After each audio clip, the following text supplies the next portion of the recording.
êtes odieuse, vous êtes très étriquée. Dans votre truc, faut penser comme vous, sinon on est des cons. Tout le monde pense comme moi. Non, pas tout le monde. Pas Gilbert Bell.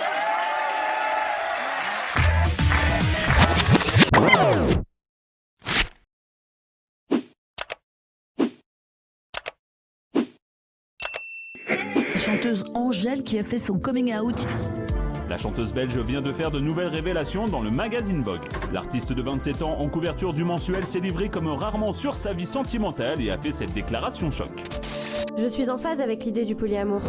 Alors Angèle révèle avoir adopté le principe du polyamour. Tout est détourné, quoi. C'est-à-dire ? Elle n'a pas dit « je suis en trouble ». Exactement. Elle a dit qu'elle était en phase avec l'idée. Exactement. Et quand on est artiste et qu'on a la chance d'avoir un peu de lumière, c'est bien, je trouve, d'avoir des idéaux, de pouvoir exprimer le fait que tout le monde a le droit d'être libre. Oui, on peut être Bien sûr, on peut amoureux être libre. Moi, de j'ai envie personnes d'être en même libre. temps. Ça peut arriver dans la vie. T'as envie d'être libre, mon Et elle a ciel, dit ça fait qu'elle des était années en que tu phase avec. Tu vois, elle n'est pas... Je suis d'accord avec toi, mais bon, voilà, bon, elle l'a évoqué. Raymond. C'est non. Tu veux pas te foutre dans la merde? Tu peux poser une question. Tu peux pas dire à ta femme, je reviens, je vais voir la deuxième, et à la deuxième dire je reviens. Non, l'idée, c'est que tout le monde est consentant et que tout le monde personne ne souffre. Voilà. Personne ne souffre. Ok, voilà.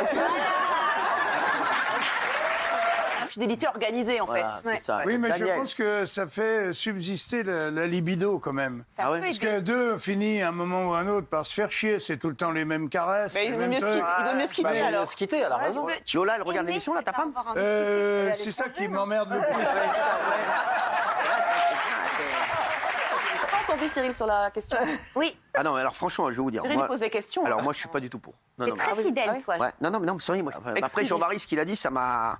Ben oui, ça t'a choqué peut-être Ouais. un petit peu. Ouais. Ça Mais m'a moi, choqué. je crois que t'es un gros menteur.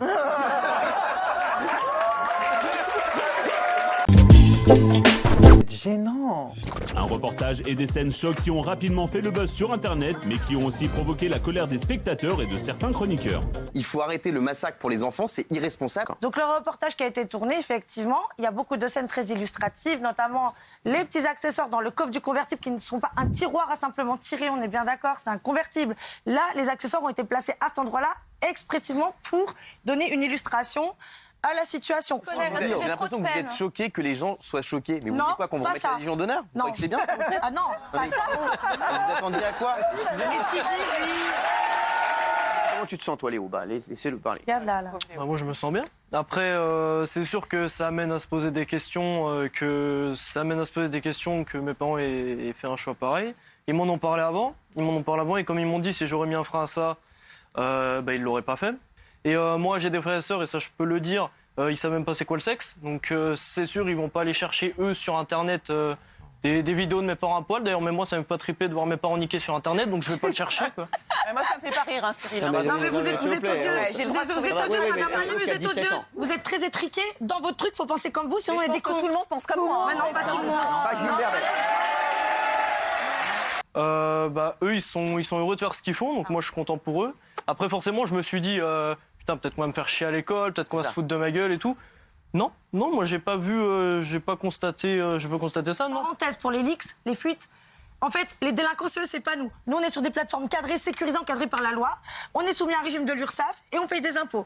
Les leaks, donc les fuites, tous les médias sont traqués. Tous les jours, les plateformes, et on a embauché quelqu'un donc récemment justement pour traquer les fuites sur le web et les plateformes adjacentes parce que avec tout ce merdier là, tout ce buzz, tout ce bordel, évidemment, il y a des petits malins, ils prennent les contenus, ils les achètent, ils les repartagent. C'est eux les délinquants, c'est pas nous. C'est beau de faire des trucs sur Qu'est-ce Instagram, qu'il raconte, mais reprends ta famille en main. Tu dois être l'homme, tu dois être le patriarche. Fais attention de ne pas te faire engrainer par ta femme qui est en train de faire n'importe quoi. Non mais en qui fait, se rend même pas on compte. sent que t'es hyper objectif.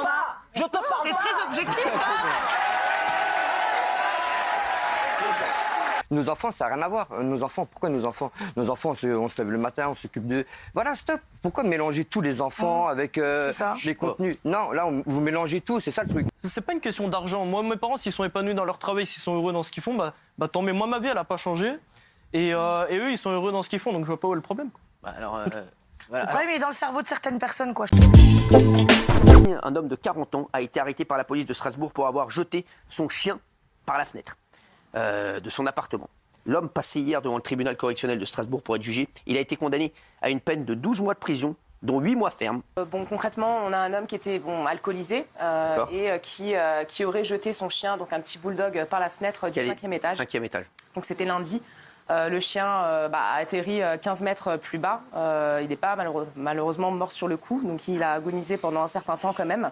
Il avait de multiples fractures, des hémorragies internes, etc. Donc il va prendre 8 mois de prison, il va passer 8 mois... Alors je suis pas sûr qu'il reste 8 mois en aussi, prison. Je pense qu'il va faire 3-4 mois. Voilà, exactement, à peu près la moitié, mais au moins il aura été en prison. C'est pour ça que j'ai dit oui. Alors vous dites oui, c'est bien. Oui, alors il risquait 5 ans, on est bien d'accord. Mais pour une fois qu'il y a une condamnation ferme avec mandat de dépôt, moi je trouve qu'on va dans le bon sens. C'est que dalle. Il va faire 3 mois de prison ferme pour acte de cruauté. Il a pris son chien, il l'a jeté par le balcon.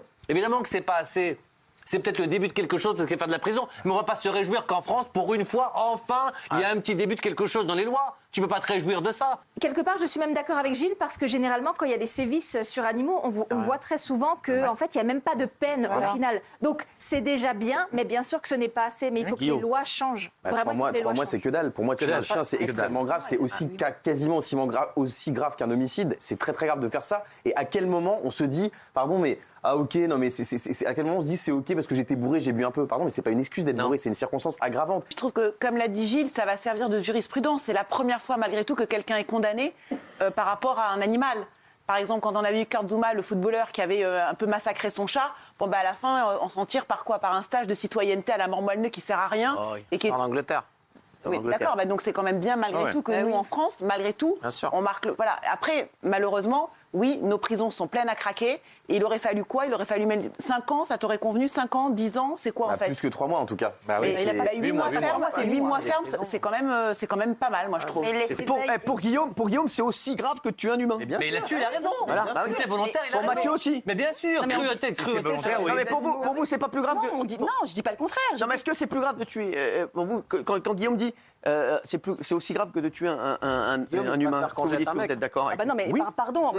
Alors moi, par exemple, si quelqu'un tue mon chien, je serais dévastée. Mais si quelqu'un tue mon fils, je suis morte. Voilà, vous voyez l'échelle de hiérarchie. Pardon, je vais faire baisser la courbe, je vais me réénerver. Mais c'est pas ce qu'on dit. Ce qu'on dit, c'est que si effectivement on doit sauver un animal ou un animal ou un être vivant, effectivement, on va sauver d'abord l'être vivant. Mais en revanche, tuer un être vivant. C'est pas ce que dit Guillaume. Guillaume, il dit que c'est aussi grave de tuer un chien qu'un... C'est ça, un Guillaume. Oui, parce que la souffrance, elle est la même. Pourquoi Qui on est pour dire que la souffrance d'un chien ou d'un chat, elle est inférieure?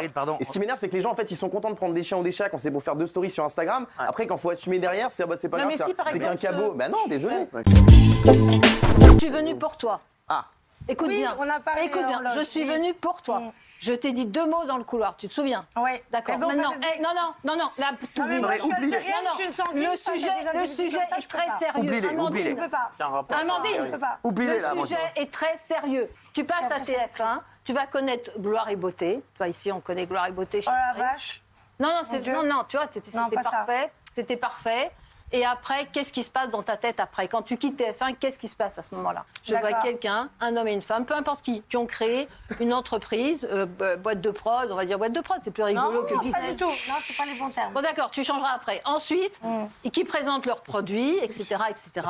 Parallèlement à ça, un couple qui a dû être un peu éloigné pendant l'histoire des enfants et qui se retrouvent. Donc tu vois, d'un côté, il y a eu TF1, après il y a le business, et puis après il y a les enfants. D'accord. Ici, ils ont tous été choqués. Tu vois la différence? Bah oui, maintenant, un enfant, il peut être traumatisé ou choqué.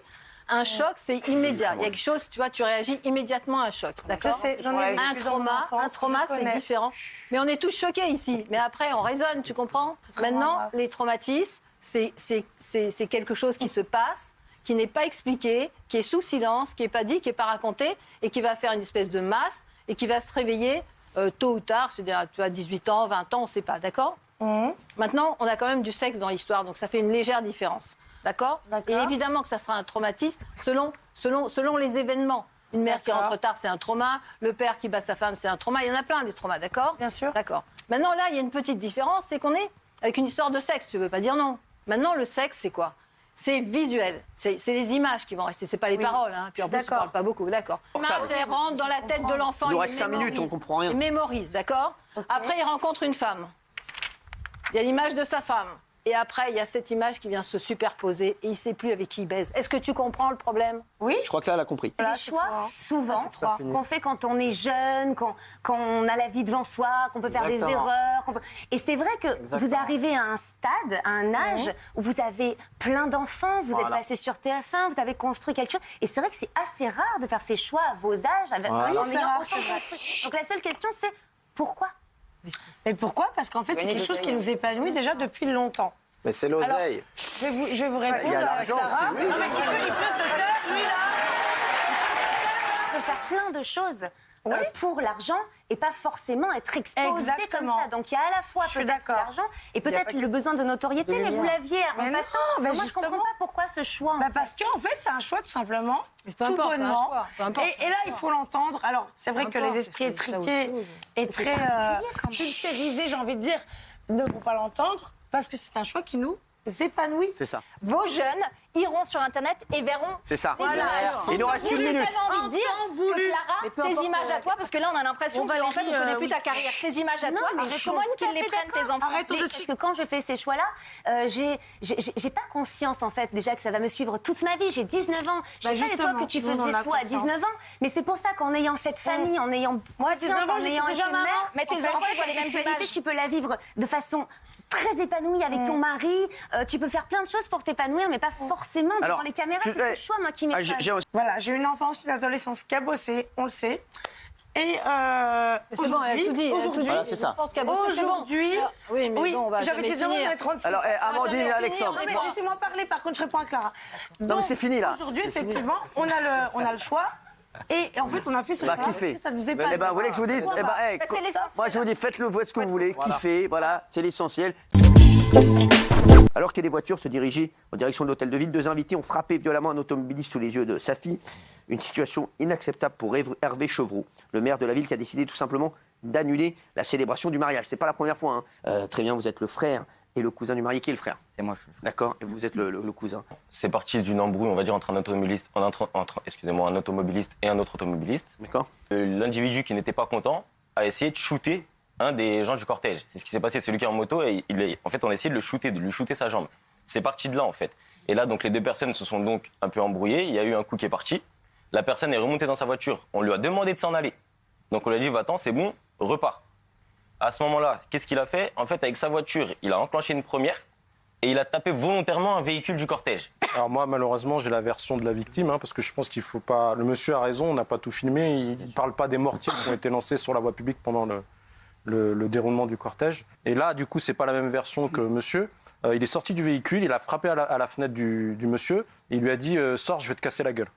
Déjà, c'est pas du tout la même version. Et le gars a insisté et le gars, sans faire exprès, la victime, a relâché le frein et a percuté le véhicule. Vous verrez quand vous aurez des enfants, si vous êtes avec votre enfant de 5 ans à l'arrière et qu'il y a un gars qui vient, qui pète votre fenêtre avec des jets de mortier, je sais pas, peut-être qu'il devait aller chez le médecin avec sa fille, mais c'est normal, on a le droit de couper la route. D'ailleurs, pour vous, c'est normal, mais normalement, il existe des règles, d'accord? On peut pas interdire.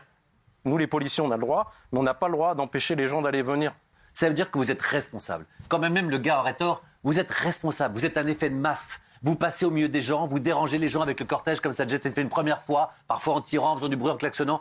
Vous avez un cortège, vous êtes responsable. Vous êtes un groupe une masse. Et ça veut dire que vous savez très bien que si jamais ça dérape, il va y avoir cette espèce de phénomène de masse, ce qui s'est passé là. Donc c'était à vous de tenir ce cortège. Et quand bien même le gars vous agresse, et quand même le gars est le premier à vous insulter, vous calmez les choses, c'était à vous de gérer ça. Vous ne l'avez pas géré. Aujourd'hui, vos amis ne sont pas mariés. Et pourquoi? À cause de vous. Et uniquement à cause de ce cortège qui a dérapé parce que vous n'avez pas su le tenir. Et là, vous êtes en train de nous expliquer qu'en fait, c'est de sa faute. Il ne fallait pas qu'il rentre dans sa rue. Je n'ai pas dit ça. Voilà, juste à un moment, vous voyez, c'est ça le problème. Et nous, en tout cas, en tant que policiers, on aimerait avoir... on aurait pu arriver plus vite, on aurait peut-être pu éviter ça. Mais aujourd'hui, dans le 93, c'est le département le plus criminogène de France. On ne peut plus faire face à ça. Parce que vous imaginez, si on devait suivre chaque cortège de certains quartiers, comme vous dites, ou comme vous le pensez vous, certaines cultures. Là, je suis pas d'accord, mais je parlais qu'en tant que policier. Non, mais voilà. En fait, nous, on n'a pas les moyens en tant que policier, on n'a pas assez d'effectifs pour arriver à combattre ça. Juste, c'est la voie publique. Et même si ce que tu m'as dit pendant la pub, et je te crois, tu m'as dit c'est lui qui vous a insulté le premier. Peu importe, vous êtes un cortège. Voilà, vous êtes un cortège de mariés, vous étiez là, vous étiez nombreux, il t'insulte, tu passes à autre chose.